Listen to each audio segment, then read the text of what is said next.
नमस्कार, जी चिल्स पर देश और दुनिया के समाचार में आप सभी का स्वागत है। जब कंगना से पूछा गया कि मोदी या योगी में उनका फेवरेट पॉलिटिशियन कौन है, तो उन्होंने मजेदार जवाब देते हुए कहा, बेशक नरेंद्र मोदी। उन्होंने योगी जी को अपना भैया बताया। अब ऑपोजिशन के लीडर के बारे में पूछा गया तो कंगना जोर से हंस दी और जवाब नहीं दिया। सुप्रीम कोर्ट ने बुलडोजर एक्शन पर केंद्र सरकार को लताड़ा है। कहा, दोषी हो तो भी नहीं तोड़ी जाएगी इमारत। सुप्रीम कोर्ट ने स्पष्ट किया कि किसी व्यक्ति के दोषी साबित होने पर भी उसका घर नहीं ढहाया जा सकता। मध्य प्रदेश और राजस्थान के मामलों में बिना नोटिस बुलडोजर चलाने पर अदालत ने सख्त टिप्पणी की। आगे की सुनवाई अगले सोमवार को होगी। यूक्रेन का रूस पर 150 से अधिक के ड्रोन से हमला, मॉस्को की ऑयल रिफाइनरी को निशाना बनाया। रूस ने पलटवार में खार्किव पर मिसाइलें दागी। रूस फिलहाल सबसे कमजोर, चीन वापस ले अपनी जमीन, ताइवान के राष्ट्रपति ने दी जिनपिंग को चुनौती। फिलीपींस के बाद ब्रुनेई के साथ रक्षा सहयोग बढ़ाएगा भारत। व्यापार के लिहाज से प्रधानमंत्री मोदी का सिंगापुर और ब्रुनेई दौरा अहम। पाकिस्तान में रद्द हो सकता है चैंपियंस ट्रॉफी और एससीओ समिट। बलूचिस्तान में आतंकी हमलों ने पाकिस्तान की चैंपियंस ट्रॉफी और एससीओ समिट पर गंभीर असर डाला है। 70 से ज्यादा मौतों के बाद भारतीय खिलाड़ियों की सुरक्षा को लेकर चिंताएं बढ़ गई है। अलगाववादी हिंसा ने शाहबाज शरीफ सरकार को हिलाकर रख दिया है, जिससे इन आयोजनों पर संकट गहरा गया है। शुंजवान में आतंकियों का कायराना हमला, नायक कुलदीप ने सीने पर खाई गोली, देश के लिए हुए शहीद। आतंकियों ने स्नाइपर से घात लगाकर नायक कुलदीप को निशाना बनाया है। सेना ने पूरे इलाके को घेर लिया है। सर्च ऑपरेशन में ड्रोन भी आसमान से कहर बरपा रहे हैं। जयशंकर की धमाकेदार चेतावनी से पाकिस्तान का पारा हाई, कश्मीर पर फिर बरसी जहर की बौछार। जयशंकर ने पाकिस्तान को सीधे शब्दों में बता दिया कि अब बातचीत का दौर खत्म, अब मिलेगा उसी की भाषा में जवाब। तिलमिलाए पाकिस्तान ने कश्मीर को अंतर्राष्ट्रीय विवादित मुद्दा बताते हुए यूएनएससी में प्रस्तावों की दुहाई दी। बांग्लादेश रद्द कर सकता है शेख हसीना के भारत संग सभी समझौते। चीन और अमेरिका के करीबी मोहम्मद यूनुस की अंतरिम सरकार शेख हसीना द्वारा भारत के साथ किए गए समझौतों को रद्द करने की तैयारी में है। माना जा रहा है कि हसीना ने भारत को ज्यादा फायदा पहुंचाया था। भारत में शरण ली हुई शेख हसीना के प्रत्यर्पण की मांग भी तेज हो सकती है। आयरन मैन अवतार में दिखेंगे भारतीय जवान, 100 किलो तक उठाएंगे वजन। भारतीय सेना के सैनिक जल्द ही एक्सोस्केलेटन सूट्स पहनकर आयरन मैन की तरह 100 किलो तक का भारी बोझ उठाने में सक्षम होंगे। यह सूट सेना की ताकत और सहन शक्ति को नई ऊंचाइयों तक ले जाएंगे। चीन और रूस पहले से ही इस तकनीक का इस्तेमाल कर रहे हैं। इन सभी न्यूज के अलावा वीडियो में जानेंगे और भी महत्वपूर्ण न्यूज, लेकिन आगे बढ़ने से पहले आप सभी के लाइक और कमेंट के लिए दिल से शुक्रिया। शेबी चीफ पर हिंडनबर्ग के बाद अब कांग्रेस ने फोड़ा बम, 3 जगह से सैलरी लेने का गंभीर आरोप। हिंडनबर्ग के आरोपों के बाद कांग्रेस ने शेबी चीफ माधवी पुरी पर आईसीआईसीआई बैंक, आईसीआईसीआई प्रूडेंशियल और सेबी से एक साथ सैलरी लेने का आरोप लगाया है। कांग्रेस ने इसे नियमों का उल्लंघन बताते हुए उनकी नियुक्ति पर भी सवाल उठाए। सरकार की भूमिका पर भी सवाल उठाए गए हैं। यूपी में भेड़ियों और तेंदुओं का आतंक। बहराइच में 3 साल की मासूम की दर्दनाक मौत के बाद सीएम योगी ने भेड़ियों और तेंदुओं के हमलों पर काबू पाने के लिए अधिकारियों को कड़े निर्देश दिए हैं। जन जागरूकता, ज्वाइंट पेट्रोलिंग और अतिरिक्त कार्मिकों की तैनाती का आदेश जारी है। यूपी पहला राज्य है जिसने मानव वन्य जीव संघर्ष को आपदा घोषित किया है।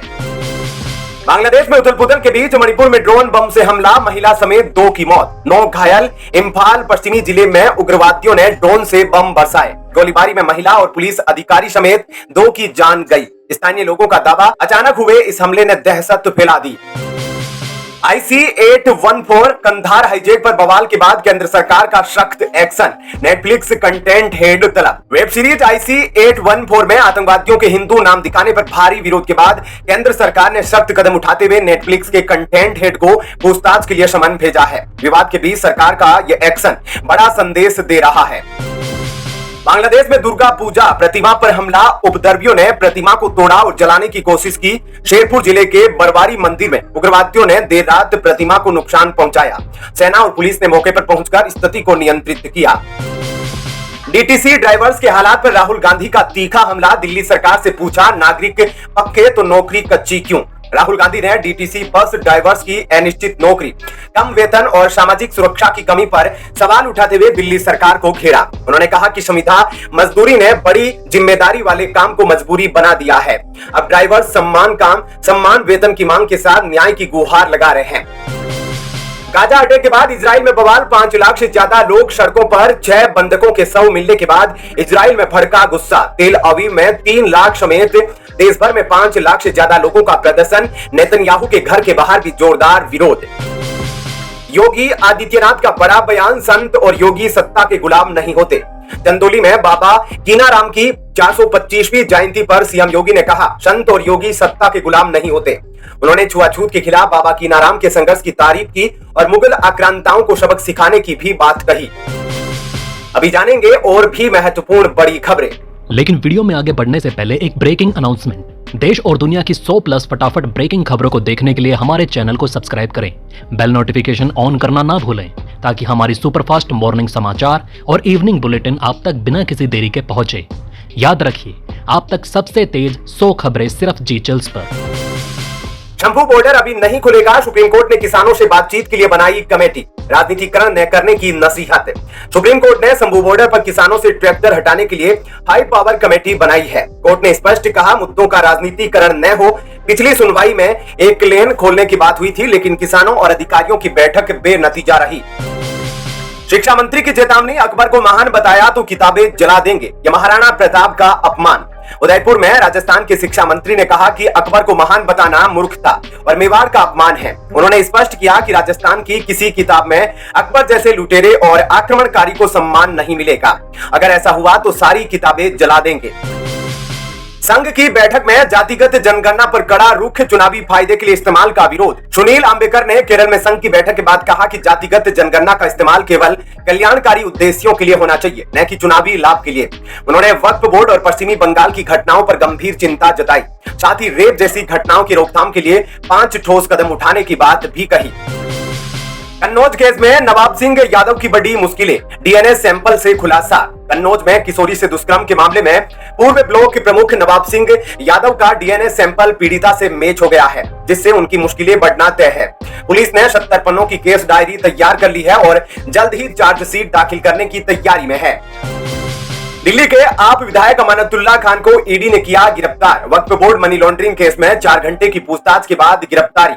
अमानतुल्लाह पर वक्फ बोर्ड के अध्यक्ष रहते हुए अवैध भर्ती और फंड के दुरुपयोग का आरोप है। ईडी ने उनके घर पर सर्च के बाद उन्हें अरेस्ट कर लिया। अमानतुल्लाह का आरोप है कि ईडी उन्हें लगातार परेशान कर रही है। तेलंगाना आंध्र प्रदेश में बारिश का कहर, 10 की मौत, पीएम मोदी ने दिया मदद का आश्वासन। तेलंगाना में मूसलाधार बारिश से 10 लोगों की जान गई है। आंध्र प्रदेश में भी बाढ़ से हालात बेकाबू। पीएम मोदी ने मुख्यमंत्रियों से चर्चा कर हर संभव सहायता का भरोसा दिलाया। राज्यों में अलर्ट जारी। महाराष्ट्र में बीजेपी विधायक नितेश राणे का भड़काऊ बयान, मस्जिदों के अंदर चुन चुन कर मारेंगे से मचा सियासी तूफान, 2 एफआईआर दर्ज। अहमदनगर में सकल हिंदू समाज के कार्यक्रम में नितेश राणा के विवादित बयान से हड़कंप मच गया है। उनका बयान वायरल होते ही पुलिस ने श्रीरामपुर और तोपखाना में 2 एफआईआर दर्ज की है। पेरिस पैरालंपिक्स में योगेश कथुनिया ने जीता सिल्वर मेडल, भारत की झोली में आया 8वां पदक। दोस्तों, इस वीडियो में फिलहाल इतना ही। इसी तरह की डेली वीडियो कंटिन्यू रखने के लिए हमें आपके समर्थन की जरूरत है। कृपया इस वीडियो को ज्यादा से ज्यादा शेयर करें और उम्मीद करते हैं कि आप इस वीडियो पर कम से कम 1000 लाइक देंगे। आप देख रहे थे जी चिल्स, जल्द पूरे होंगे आपके सारे व्यूज। धन्यवाद, जय हिंद।